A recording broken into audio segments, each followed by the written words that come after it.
just introduce yourself and talk to me about your role in the Community Schools Task Force. Okay. My name is Kendra Brooks. Um, I'm a parent of 4 children. Well, 3 children, 1 adult. Okay. I have 3 children that are currently still in the Philadelphia School District.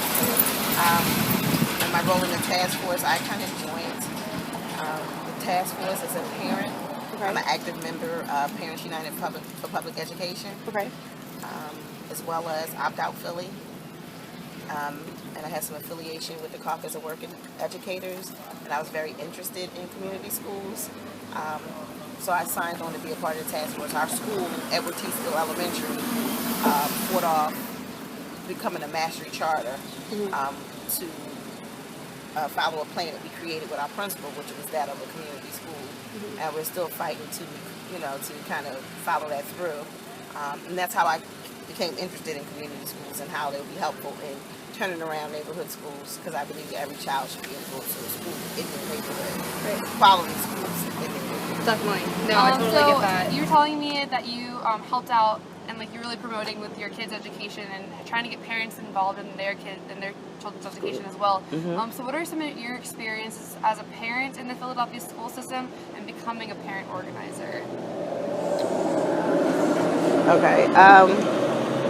I think from my experience and working with a lot of different parents in different schools throughout the city, they feel like their voices aren't heard or listened to. You know, it's like we're just talking, and no one's listening to find out what it is that parents want for their children. What does a quality education look like for their children? Some of the things that are missing in the current curriculums that we have in the school district, or just in terms of resources, some of the resources that aren't available to our children because there's no librarian and all these other things, for them to have a rich education here in the city. You know, so I think that part of my conversations with parents around the city has been, you know,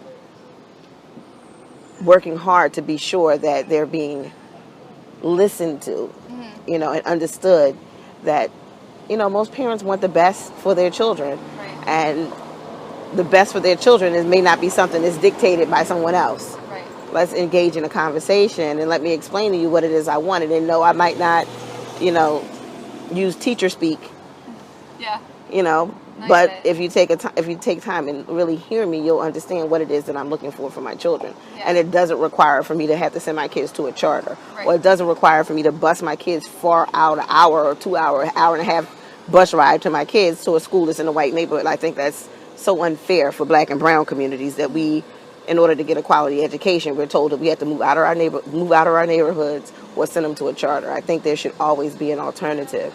And that's kind of what I'm hearing.